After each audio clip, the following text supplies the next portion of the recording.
The morning mist clung to the alien jungle like a shroud when Dr. Sarah Chen heard the sound. It wasn't the usual chatter of the purple leaf trees or the distant calls of the six-legged creatures that roamed this world. This was different. A low, rumbling wheeze that spoke of pain and exhaustion. Sarah paused, her medical scanner beeping softly in her hand as she documented the local flora for the colony's database. The sound came again, weaker this time, from somewhere beyond the crystalline rocks that jutted from the forest floor like broken teeth. As the chief medical officer for the human settlement on Kepler 442c, Sarah had seen her share of injuries. Colonists who tangled with the local wildlife, miners who pushed too hard in the unstable cave systems, and explorers who underestimated the planet's dangers. But this sound was unlike anything she had encountered in her 3 years on this world. The wheeze echoed once more, and Sarah made her decision.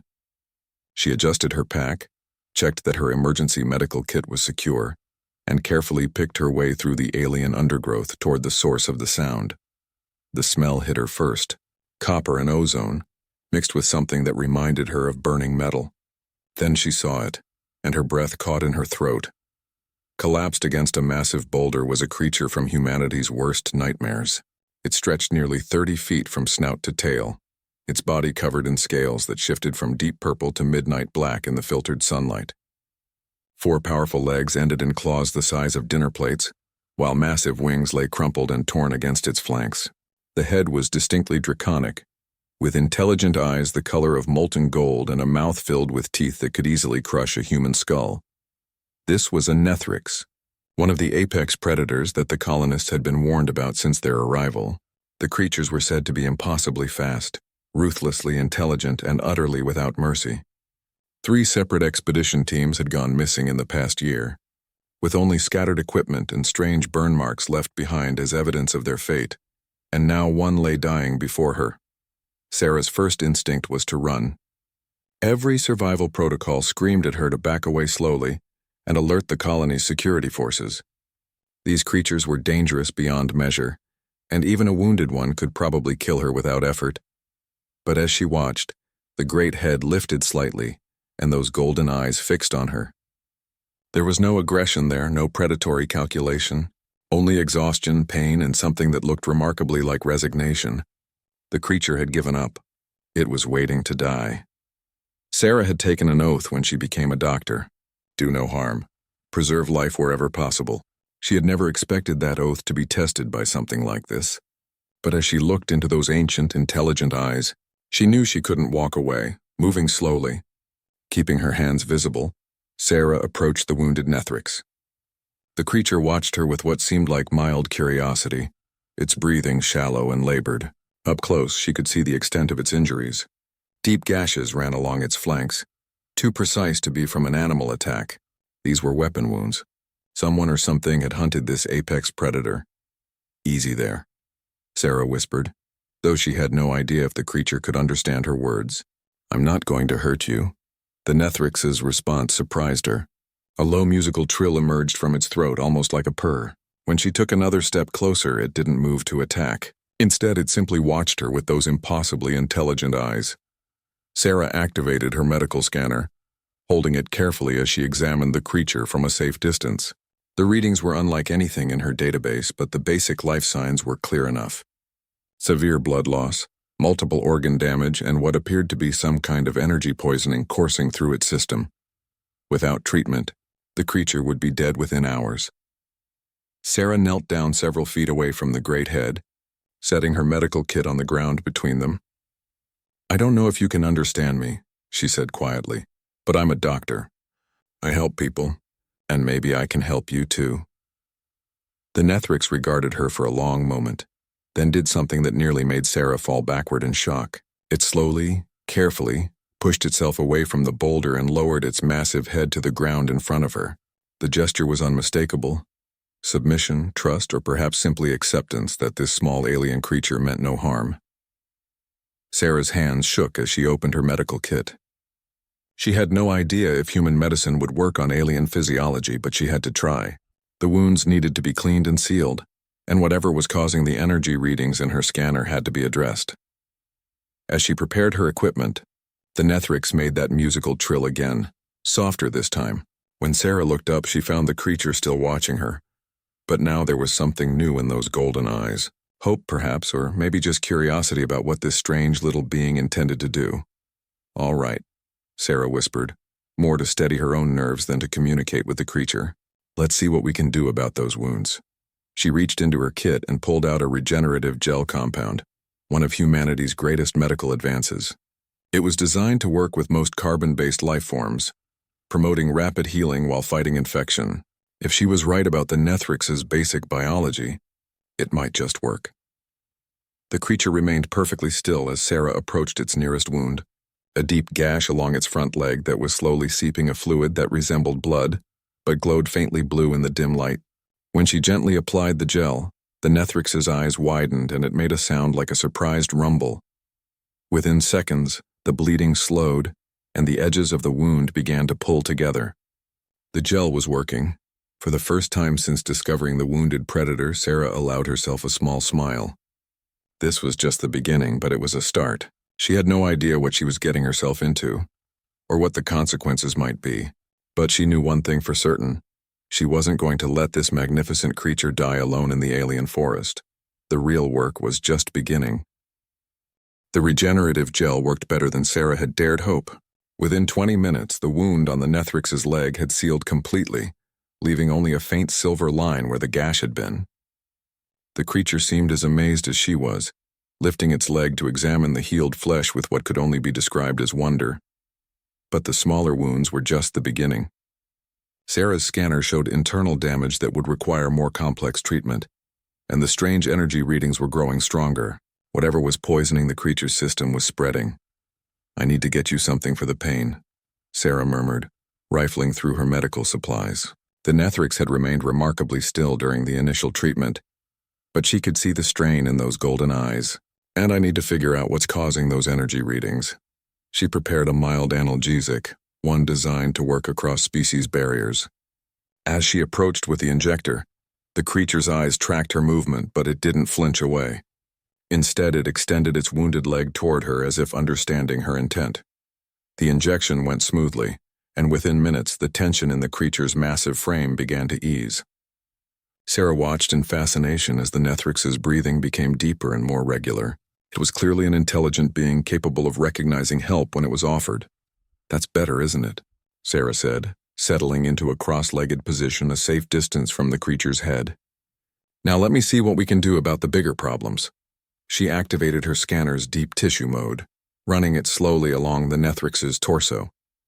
The readings made her frown. There were several internal injuries, but more concerning were the energy patterns she was detecting.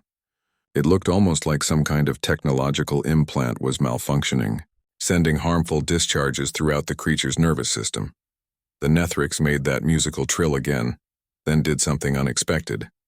It carefully lifted one massive claw and pointed to a spot on its chest, just below where a human's heart would be. When Sarah looked closer, she could see a faint geometric pattern beneath the scales, glowing with the same blue light as the creature's blood.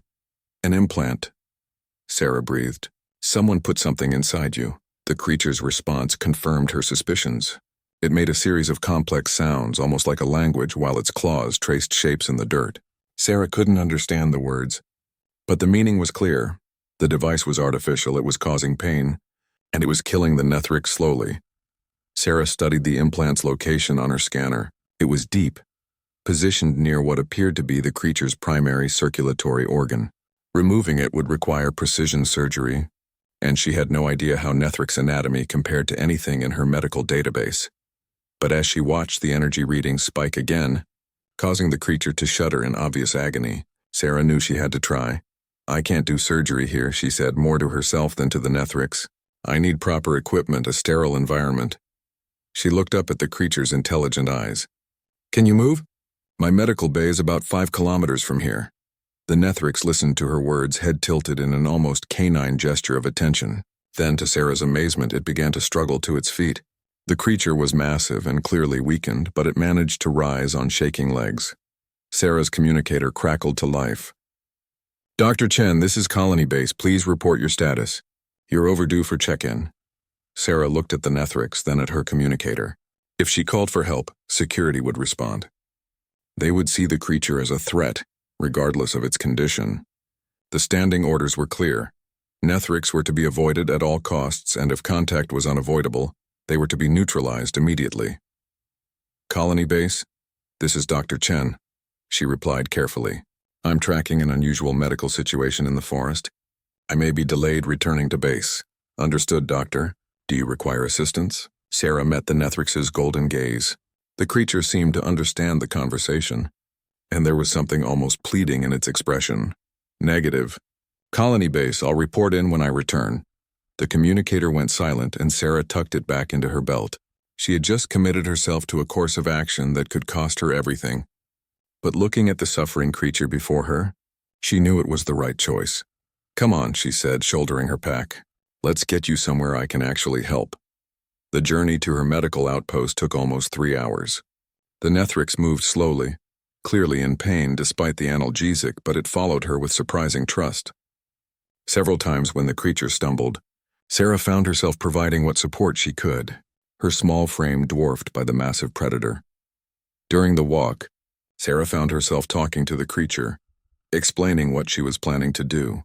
The Nethrix seemed to listen intently, occasionally making those musical sounds in response. Once, when Sarah mentioned the surgery would be dangerous, the creature gently touched her shoulder with the tip of one massive claw, the gesture unmistakably reassuring. When they finally reached Sarah's remote medical station, a small prefabricated building she used for field research, the Nethrix stopped at the entrance. The doorway was clearly too small for the creature's massive frame. Sarah studied the problem, then made a decision that would have horrified her supervisors. She activated the building's emergency expansion protocols, designed for mass casualty situations. The walls extended outward and the ceiling raised, creating a space large enough for her unusual patient. "Welcome to my office," Sarah said with a tired smile. "Not exactly what it was designed for, but it'll have to do." The Nethrix examined the medical equipment with obvious interest, its intelligent eyes taking in the surgical array, the life support systems, and the advanced diagnostic tools. When it saw the surgical table, it approached carefully and, without prompting, positioned itself on the platform. "You know what's coming, don't you?" Sarah said softly. "This is going to be dangerous. For both of us." The creature met her eyes and made a sound that was surprisingly gentle, almost like a whisper. Then it laid its great head down and closed its eyes, placing its life completely in the hands of a being it had known for less than a day. Sarah took a deep breath and began preparing for the most important surgery of her career. Outside, the alien sun was setting, casting long shadows through the medical bay. She had no backup, no safety net, and no idea if what she was attempting was even possible. But she had given her word to a dying creature, and that was enough. Sarah's hands moved with practiced precision as she prepared for surgery. The biomonitor showed the Nethrix's vital signs stabilizing under anesthesia, though the alien physiology required constant adjustment to her equipment's parameters. What should have been a routine procedure was now a delicate dance between known medical science and complete improvisation. The surgical scanner revealed the implant in horrifying detail. It wasn't just a simple device. It was a complex network of metallic threads that had grown throughout the creature's nervous system like a technological parasite. Worse, the threads were actively corroding, releasing toxic compounds that were slowly destroying the Nethrix from within. "What did they do to you?" Sarah whispered, studying the scan results.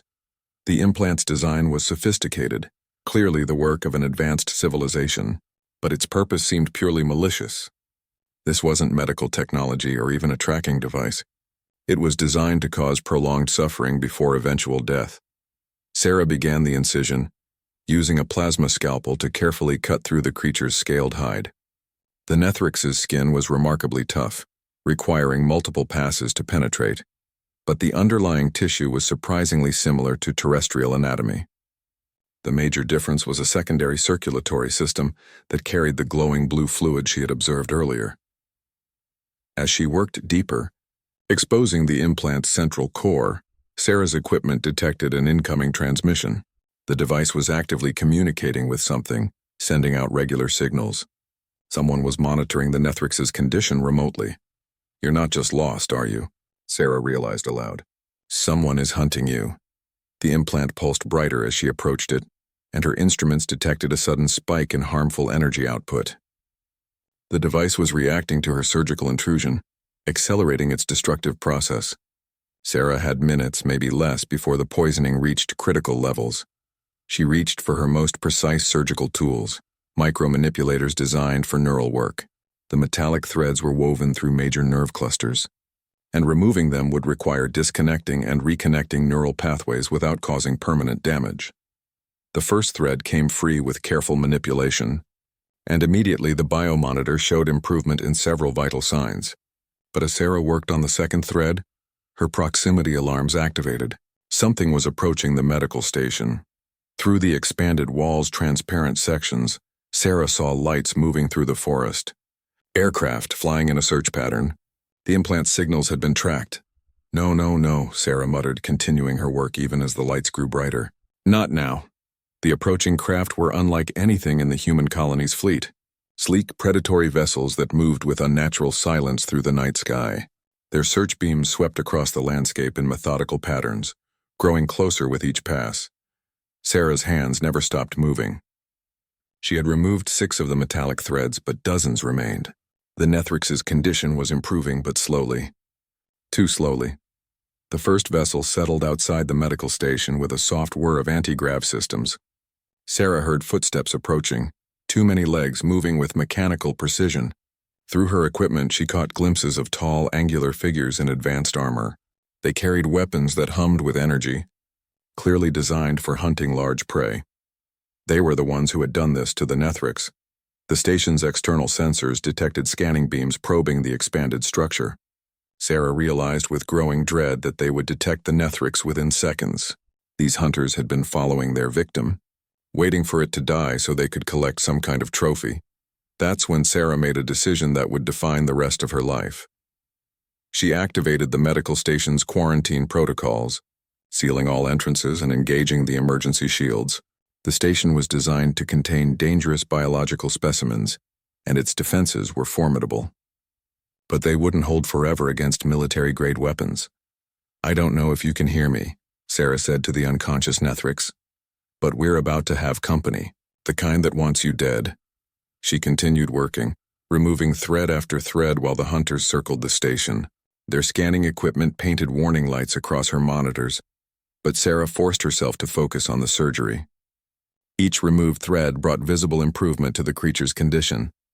The hunters' first attempt to breach the station triggered automated defenses. Energy barriers flared to life and warning sirens began to wail. Sarah heard what sounded like frustrated communication in an alien language, followed by the distinctive whine of charging weapons. She was down to the last cluster of threads, the ones wrapped around what appeared to be the Nethrix's primary neural cortex. These were the most dangerous to remove, but they were also the source of the worst poisoning. As she carefully began to separate them from nerve tissue, the Nethrix's breathing became stronger and more regular. The hunter's second assault was more determined. Energy beams lanced against the station's shields, causing the lights to flicker. Sarah's surgical lighting wavered, and she had to pause until the backup system stabilized. Come on, she urged, working faster. Almost there. The final thread was the most deeply embedded, wrapped around a nerve cluster that seemed to control the creature's higher brain functions. Removing it incorrectly could leave the Nethrix permanently brain damaged, but leaving it in place would mean certain death. Sarah made her choice and carefully, precisely extracted the last piece of alien technology. The effect was immediate and dramatic. The Nethrix's vital signs surged, its breathing deepened, and the blue glow of its blood shifted from sickly pale to vibrant azure. The creature was healing, but their victory was short-lived. The station's shields failed with a shower of sparks, and Sarah heard the distinctive hiss of cutting tools beginning to work on the entrance blast doors. Dr. Chen to Colony Base, she said into her communicator, knowing it was probably futile. Emergency assistance required. We are under attack by unknown hostile forces. Static answered her call. The hunters were jamming communications. The Nethrix's eyes opened slowly, golden orbs that seemed to focus with returning awareness. The creature looked at Sarah, then at the warning lights flashing throughout the station. Understanding passed between them. Sarah had saved the Nethrix's life, but now they were both trapped with nowhere to run. The cutting sounds grew louder. And Sarah realized the hunters would breach the station within minutes. She looked at her surgical tools, then at the weapons she wasn't trained to use, then back at the Nethrix. "I don't suppose you're feeling well enough to help with our uninvited guests?" she asked. The Nethrix's response was a low rumble that sounded distinctly dangerous, and Sarah saw intelligence blazing in those golden eyes. The creature was weak but very much alive, and it had not forgotten who had tortured it. The hunters were about to discover that their prey had not only survived, but found a very determined ally. The blast doors exploded inward with a deafening crash, filling the medical station with acrid smoke and sparking debris. Through the haze stepped three figures that belonged in Sarah's worst nightmares. They stood nearly 8 feet tall, their bodies encased in flowing black armor that seemed to absorb light. Helmets concealed their faces, but their movements carried a predatory grace that spoke of lifetimes spent hunting dangerous prey. The lead hunter stepped forward, weapon raised, scanning the expanded medical bay. Its voice emerged as a mechanical rasp when it spoke, the words coming through a translation device. "The specimen will be retrieved. The interference will be eliminated." Sarah pressed herself against the far wall, her heart hammering. These beings had tortured the Nethrix for sport, and now they intended to finish what they had started. But as the hunters advanced, something unexpected happened. The Nethrix, still lying on the surgical table, opened its eyes fully for the first time since the operation. The golden orbs blazed with returning strength and unmistakable fury. When the creature saw its tormentors, it made a sound unlike anything Sarah had heard before. A deep, resonant call that seemed to vibrate through her bones. The hunters stopped, their weapons tracking toward the surgical table. The lead hunter spoke again, this time with what might have been surprise. "Impossible. The implant shows termination. It should be dead." "Sorry to disappoint you," Sarah said, finding her voice despite her terror. "But I'm very good at my job." The Nethrix slowly, carefully began to rise from the surgical table. Its movements were deliberate, controlled, and absolutely terrifying to behold. This was no longer a dying creature resigned to fate. This was an apex predator remembering exactly what it was capable of. "You will step away from the specimen," the lead hunter commanded Sarah, raising its weapon. "Your interference has been noted. You will be processed accordingly." "I don't think so," Sarah replied, surprising herself with her own courage. "This patient is under my care, and I don't discharge patients to people who torture them for fun." The hunter's weapon hummed as it charged, energy crackling along its length. But before it could fire, the Nethrix moved. Despite its recent surgery and days of poisoning, the creature's speed was breathtaking. It flowed off the surgical table like liquid lightning, 30 feet of predatory fury unleashed in a confined space. The hunter's shot went wide, scorching the wall where Sarah had been standing. The Nethrix's first strike sent the lead hunter flying across the medical bay, armor cracking against the far wall. The second hunter managed to fire once before massive claws raked across its chest, sending it crashing into a bank of monitoring equipment. The third hunter, showing more wisdom than its companions, began backing toward the ruined entrance. But the Nethrix wasn't finished. It turned toward the retreating hunter, and for the first time Sarah saw why these creatures were so feared. The air around the Nethrix began to shimmer with heat distortion, and then a lance of pure energy erupted from its mouth, striking the fleeing hunter squarely in the back. The hunter's armor held for perhaps a second before failing catastrophically. When the energy beam cut off, there was nothing left but smoking metal and the acrid smell of ozone. Sarah stared in shock as the Nethrix turned back to face the remaining hunters. The creature's golden eyes were blazing with an inner fire that cast dancing shadows on the walls. But as it looked at Sarah, that terrifying intensity immediately softened. The lead hunter struggled to its feet, clearly injured, but not defeated. It spoke again, this time with cold anger replacing its mechanical calm. "The Pathak-Shi will pay for this interference. Your colony will burn." "Pathak-Shi?" Sarah repeated, looking at the Nethrix. "Is that your name? Your species?" The creature made that musical trill she had come to associate with agreement. But there was sadness in the sound now. It moved closer to the injured hunter, who was attempting to reach a device on its belt. Sarah saw the device's purpose a moment before the Nethrix acted. It was a communicator, probably designed to call for reinforcements. The creature's claw intercepted the hunter's reach, pinning the armored figure against the wall with casual ease. "Wait," Sarah called out, an idea forming. "Don't kill it yet." The Nethrix looked at her questioningly, and Sarah approached the pinned hunter carefully. The alien's helmet had cracked in the initial impact, revealing a face that was disturbingly humanoid but wrong in subtle ways. Too many teeth, eyes that reflected light like an animal's, and skin that had an unnatural pallor. "You understand me," Sarah said to the hunter. "Your translator works both ways, so let me explain something to you." She gestured toward the Nethrix. "This is my patient. I saved their life, and now they're under my protection. That makes harming them a very poor life choice." The hunter's laugh was a harsh, grating sound. "You know nothing, human. This creature is Vorthakar, a war criminal responsible for the destruction of 3 colony worlds. We are justice." Sarah looked at the Nethrix, whose expression had become unreadable. The creature made a series of complex sounds, its voice carrying what seemed like deep regret. "Even if that's true," Sarah said after a moment, "it doesn't justify torture. Nothing justifies torture." The second hunter, still alive but badly wounded, managed to speak. "The human does not understand. The Pathakshi are not capable of the crimes they are accused of. This one was framed, hunted for sport by those who conquered their homeworld." Sarah felt the pieces clicking together. These aren't law enforcement, she realized. They're the real war criminals, aren't they? And you. She looked at the Nethrix. You were fighting back. The Nethrix's response was a low, mournful sound that seemed to confirm her suspicions. Then the creature did something remarkable. It carefully released the lead hunter and stepped back, making what was clearly a gesture of peace. The hunter, freed but still trapped in the damaged medical station, looked between Sarah and the Nethrix with what might have been confusion. "You could kill us," the hunter said. "Why do you hesitate?" Sarah stepped forward, placing herself between the Nethrix and the hunters. "Because that's not who we are. Either of us." She looked back at her patient. "Right?" The Nethrix made that musical trill again, but this time it was accompanied by something new. Words halting and heavily accented but unmistakably English.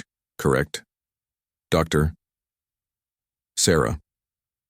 The hunters stared in shock. Sarah felt her jaw drop. The creature had been learning her language, listening to everything she said during the long journey and surgery. "You can speak?" she asked. "Learning. Always learning. Your people. Interesting. Kind to enemy." The lead hunter's voice carried a new note of uncertainty. "This changes nothing. The hunt will continue." But Sarah saw something in the wounded hunter's eyes, a flicker of doubt, and in the Nethrix's careful posture, she saw an opportunity for something unprecedented. "Maybe it doesn't have to," she said quietly. "Maybe it's time for the real truth to come out." The wounded hunter, the one who had spoken of the Nethrix being framed, struggled to remove its damaged helmet. When the device finally came free, Sarah found herself looking at a face that was surprisingly young and openly conflicted.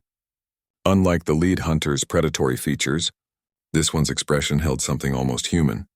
"Doubt, perhaps even regret. My name is Keth," the hunter said, its voice now clear without the mechanical filter. "I have served the hegemony for 30 cycles, and I have never questioned our purpose. Until now." The lead hunter hissed something in its native language, clearly a command or threat, but Keth continued speaking, directing its words to Sarah. "The Pathakshi were not warriors when we first encountered them. They were gardeners, builders, poets. Their homeworld was a paradise of living cities and crystal gardens. They had no weapons, no armies, no concept of conquest." Sarah kept her eyes on the lead hunter while listening to Keth's words, but she noticed the Nethrix moving closer, its massive head lowering to listen as well. "Then the hegemony arrived," Keth continued. "Resources were needed for expansion. The Pathakshi world was rich in energy crystals, their cities built around natural formations that channeled power from their planet's core. When they refused to surrender their world, the hegemony declared them a threat to galactic stability." The Nethrix made a sound that was unmistakably bitter laughter. "Tell." "True part," it said in its careful English. "Tell." "What happened?" "Children." Keth's face showed genuine pain. "The hegemony. We destroyed their nurseries first. Their young were raised communally in great crystal caverns. The hegemony claimed they were military installations, weapons factories. 30 million young ones died in the first bombardment." Sarah felt sick. "That's genocide." "Yes," Keth said simply. "And when the Pathakshi fought back to protect their remaining young, the hegemony labeled them as aggressive predators, War criminals to be hunted across the galaxy. The lead hunter had been struggling to its feet during this conversation, and now it raised its weapon again. Enough treason. The human will be silenced and the specimen retrieved. But the Nethrix was faster, not attacking this time, but positioning itself protectively between Sarah and the lead hunter. When it spoke, its voice carried a new authority. No more. The words were clearer now, as if the act of communication was strengthening the creature's grasp of human language. I am Vorthakar, last guardian of the Crystal City. I was keeper of the young, protector of the innocent. Your lies end here. Sarah looked up at the massive creature, understanding flooding through her. You weren't a war criminal. You were trying to save children. Tried, Vorthakar confirmed, sadness heavy in its voice. Failed, all lost. City burned. Young ones, gone. The lead hunter's weapon was fully charged now, energy crackling along its length. Touching story. Irrelevant to your termination. That's when Sarah stepped directly into the line of fire. If you want to shoot someone, she said, her voice steadier than she felt, shoot me first. I'm the one who saved Vorthakar's life. I'm the one who removed your torture device. I'm the one standing between you and your specimen. The hunter's weapon tracked to her, and for a moment Sarah thought she had made a fatal miscalculation. But then Keth spoke again. Jal, stop. Look at what we're doing. We're threatening to murder a healer who showed mercy to a dying being. How are we different from the monsters we claim to hunt? The lead hunter, Jal, kept its weapon trained on Sarah. The human is contaminated by proximity to the war criminal. Standard protocol requires... Standard protocol is wrong, Keth interrupted, struggling to its feet despite its injuries. The human showed us something we've forgotten. Compassion without regard for species or past actions. She didn't help Vorthakar because it was innocent. She helped because it was suffering. Sarah felt Vorthakar's massive presence behind her, radiating protective warmth. The creature had moved close enough that she could feel its breath on her shoulders, but there was nothing threatening about it. This was what true strength looked like. Power exercised in protection of others, not conquest. Your hegemony has been lying to you, Sarah said to Jal. For how long? How many other war criminals have you hunted who were really just survivors trying to stay alive?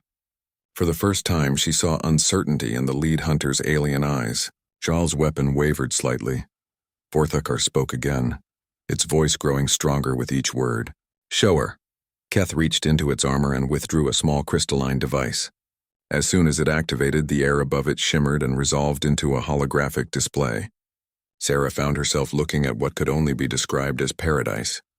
The images showed a world of impossible beauty, cities that seemed to grow from living crystal, their spires reaching toward twin suns, gardens where the very air sparkled with bioluminescent pollen, and everywhere beings like Vorthakar moved with gentle grace, tending to their environment with obvious love and reverence.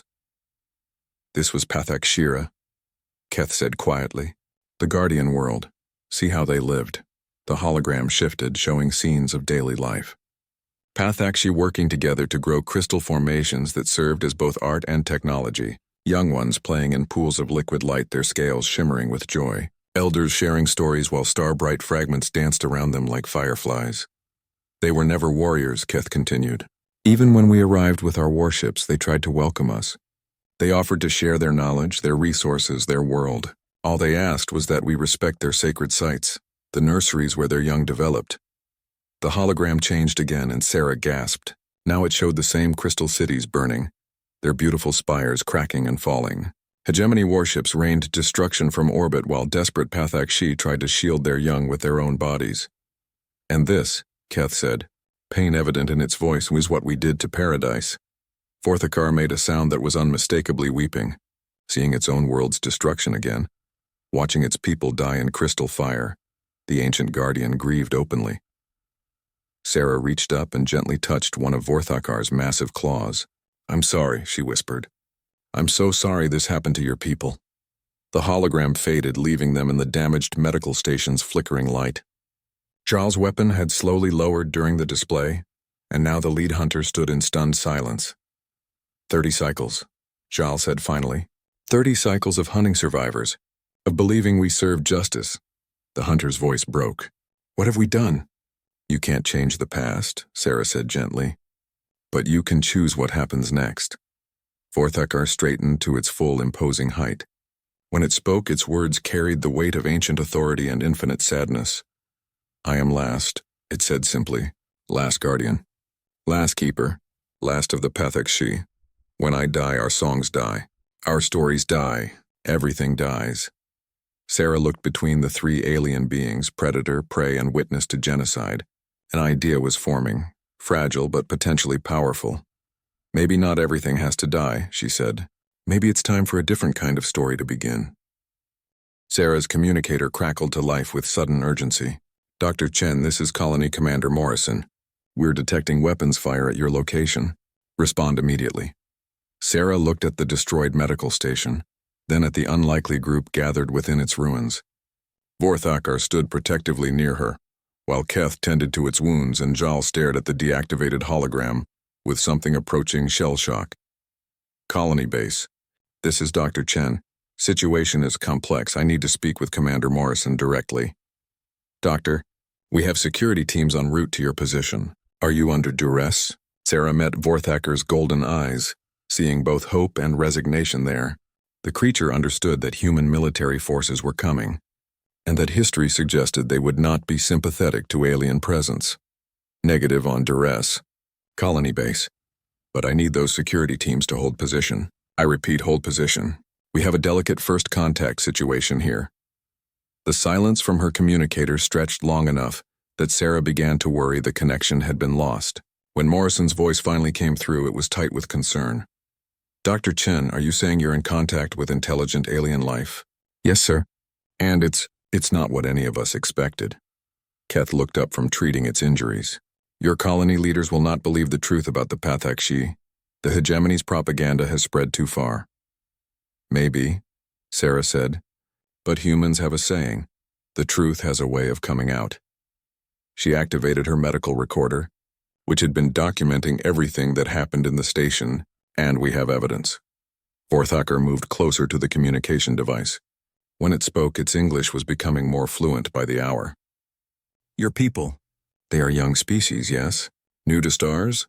Relatively speaking, Sarah confirmed. We've only been spacefaring for about 2 centuries. Then, maybe not yet corrupted by power. Maybe still remember what it means to protect innocent. Jal finally broke its silence. The hegemony will come for your colony, the former hunter said. When they learn you have given aid to Vorthakar, they will declare you enemies of galactic order. Let me worry about that, Sarah replied. She keyed her communicator again. Commander Morrison, I'm sending you video files and medical data. Please review them before making any decisions about our situation. As she transmitted the recordings, Sarah wondered if she was making the right choice. The evidence was compelling, but it painted a picture of galactic politics that humanity was barely prepared to understand. Vorthakar seemed to sense her uncertainty. The great creature lowered its head until it was level with hers. Fear is wise, it said gently. But kindness is wiser. You showed kindness to dying enemy.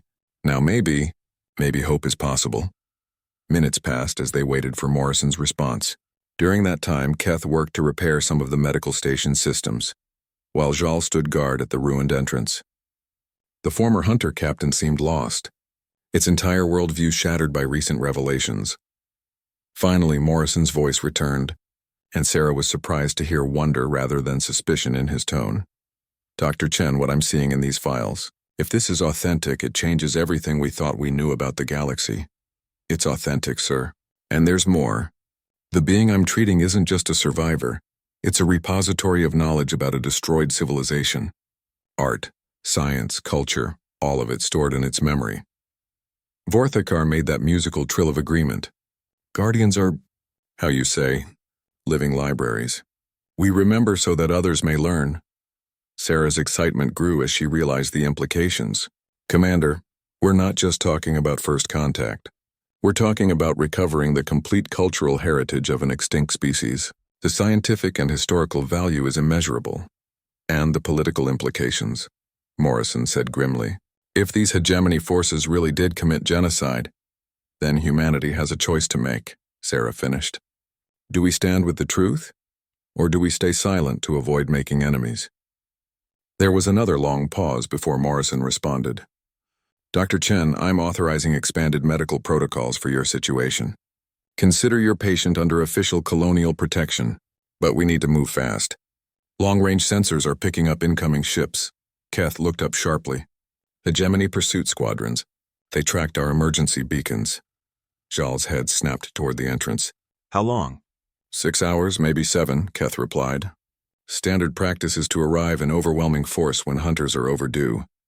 Sarah felt her heart sink. 6 hours wasn't enough time to evacuate the colony, and she doubted the settlement's minimal defenses could stand against military warships. But Vorthakar surprised her again. The great creature's eyes blazed with sudden purpose as it spoke rapidly to Keth, in what Sarah assumed was the hegemony's language. Keth's response was equally urgent. What are they saying? Sarah asked. Vorthakar knows something, Keth explained. About this system, about your colony's location. Something the hegemony doesn't know.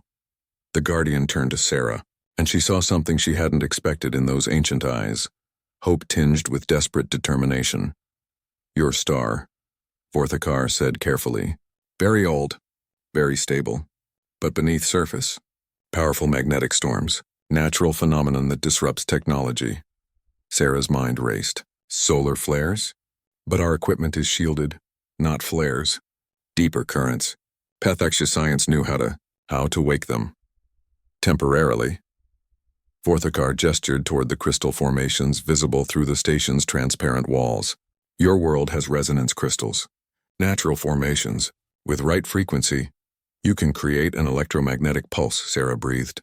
Something powerful enough to disable ships in orbit. Yes, but Vorthakar's expression grew sad. Requires life force. Guardian life force. To wake Star's power, I must, sacrifice much, Keth translated quickly.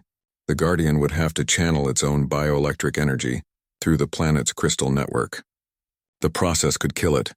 Sarah stared at Vorthakar in shock. No, absolutely not. I didn't save your life just to watch you throw it away. Not throwing away, the Guardian replied gently. Giving meaning.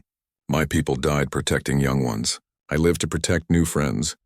There has to be another way, Sarah insisted. Zhal spoke unexpectedly. There is. If Vorthakar channels the energy but multiple sources feed the network. The former hunter looked between Keth and Sarah.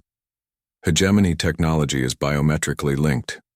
Keth and I could provide supplemental power. You'd help? Sarah asked. We have much to atone for, Zhal replied. And perhaps it's time to choose the right side.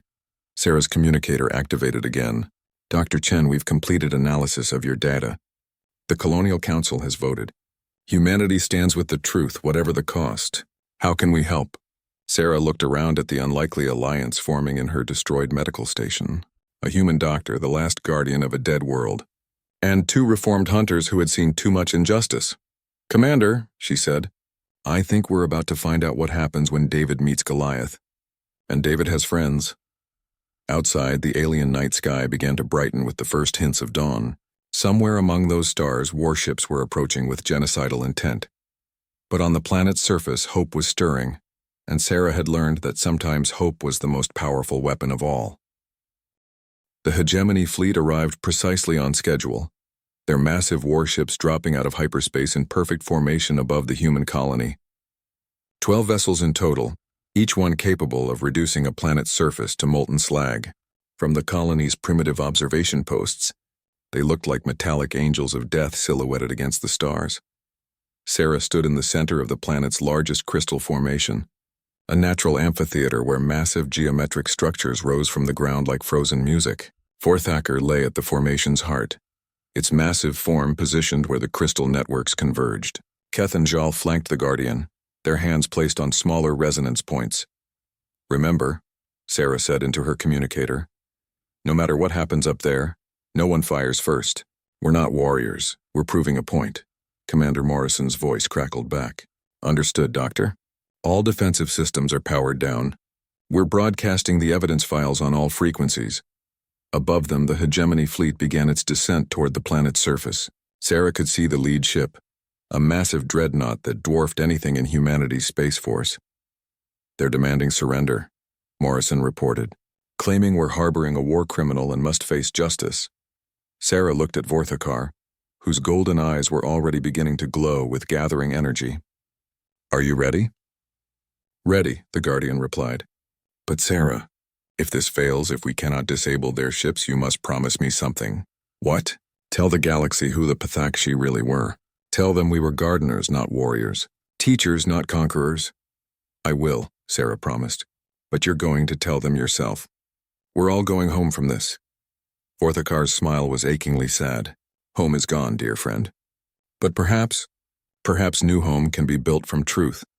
The first hegemony shuttles broke atmosphere, descending toward the colony with obvious intent to land assault forces. Sarah placed her hand on one of the smaller crystals, feeling it warm at her touch. "Now," she whispered. Vorthakar's entire body blazed with blue-white energy as the Guardian began to channel its life force into the planet's crystal network. The effect was immediate and breathtaking. Every crystal formation across the planet's surface began to resonate in harmony, creating a deep, thrumming note that seemed to shake the air itself. Keth and Jal added their energy to the network, their hegemony technology interfacing seamlessly with the ancient Pathakshi science that Vorthakar carried in its genetic memory. The resonance grew stronger, building toward a crescendo that made Sarah's teeth ache. In orbit, the first signs of the plan's success became apparent. The hegemony ship's formation began to waver as their navigation systems experienced interference. Emergency lights flickered across their hulls as the electromagnetic pulse built in intensity.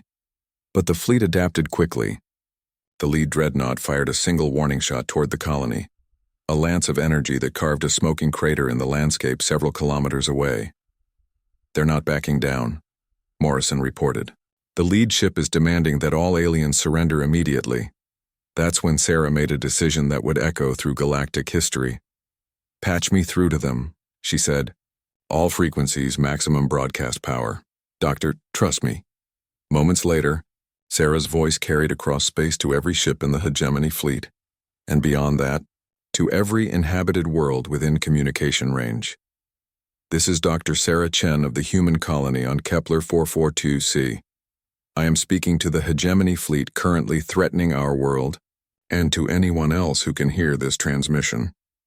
What you are about to witness is not an act of war. It is an act of justice." The crystal resonance reached its peak, and suddenly the planet's star responded. Deep magnetic currents within the stellar core, dormant for millennia, awakened to Vorthakar's call. A massive solar flare erupted from the star's surface, but this was no random event. The flare was precisely directed, channeled by the Guardian's knowledge and the planet's crystal network into a focused electromagnetic pulse. The pulse struck the hegemony fleet like an invisible hand. One by one, their ships went dark as their systems overloaded. Emergency power failed, weapon systems shut down, and propulsion drives went offline. 12 of the galaxy's most advanced warships became nothing more than drifting metal hulks. But Sarah wasn't finished. For the record, she continued her broadcast. "The being you came here to hunt is Vorthakar, last guardian of the Pathakshi people. Not a war criminal, but a protector of children. Not a conqueror, but a keeper of knowledge. The Pathakshi were gardeners who built cities of living crystal. They were poets who sang to the stars. They were teachers who welcomed strangers with open arms." The crystal network was still active, and Sarah realized that Vorthakar was using it to transmit something else along with her words. Images began flooding across every communication channel in the system. The holographic records Keth had shown them, but now enhanced with the Guardian's own memories. The galaxy saw the truth. Pathakshira in all its crystalline beauty. The Pathakshi in their daily lives tending gardens that grew in impossible colors, raising their young in pools of liquid starlight, creating art from living stone. And then they saw the hegemony's arrival. The demands for submission, the bombardment of the nurseries, the systematic destruction of paradise. The hegemony called them monsters, Sarah continued. But they were the monsters. They committed genocide against a peaceful people, and then hunted the survivors across the galaxy. They tortured this being for sport, implanting devices designed to cause prolonged suffering before death. Vorthakar collapsed as the energy drain finally overwhelmed even the Guardian's massive strength. Sarah rushed to its side, checking vital signs with practiced efficiency. The creature was unconscious but alive, its golden eyes closed in exhaustion. In orbit, the hegemony ships drifted helplessly, their crews undoubtedly scrambling to restore power. But the damage was done. Sarah's broadcast was already spreading through hyperspace communication networks, carrying the truth to every corner of the galaxy. 6 months later, the Hegemony Council fell to internal revolution as subject species rose up against their oppressors. The trials that followed exposed centuries of genocide, slavery, and systematic oppression. War crimes tribunals were established, with human legal experts serving as neutral arbitrators. Vorthekar recovered fully, though the effort to awaken the star had aged the Guardian considerably. It spent its days in the colony's expanded cultural center, teaching human scholars about Pathakshi science and philosophy. Children, especially, were drawn to the great creature, who told them stories of crystal cities and gardens that grew among the stars.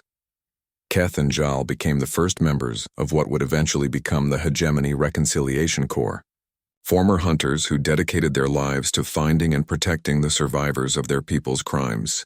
They established safe havens for displaced species and worked tirelessly to undo centuries of injustice. As for Sarah, she found herself thrust into galactic prominence as humanity's first xenobiological expert and chief diplomatic medical officer. But she never forgot the morning she heard a dying creature's wheeze in an alien forest and chose compassion over caution. The human colony on Kepler 442c became a place of pilgrimage for beings from across the galaxy. They came to see the crystal formations where a small act of kindness had changed the course of galactic history. They came to meet the species that had stood up to an empire not with weapons, but with truth. And in the colony's records, preserved for all time, was a simple medical log entry that had started it all. Patient found in critical condition in local forest. Species unknown but clearly intelligent and suffering. Initiated emergency treatment protocols. Note: patient appears to be some kind of large reptilian predator but shows no aggressive behavior. Proceeding with standard medical procedures. Below that, in a later entry written months after the Hegemony's fall, Sarah had added just 4 words. Sometimes healing changes everything. In the end, that was humanity's gift to the galaxy. The radical idea that every life had value, that suffering should be eased regardless of species or past conflicts, and that the simple act of showing mercy to an enemy could plant seeds of change that would bloom across the stars. The Pathakshi were gone, but their memory lived on in crystal and song. The Hegemony had fallen, but its victims were finally free. And in a small medical station on a distant world, a doctor's oath had proven stronger than the hatred of empires. The galaxy would never be the same.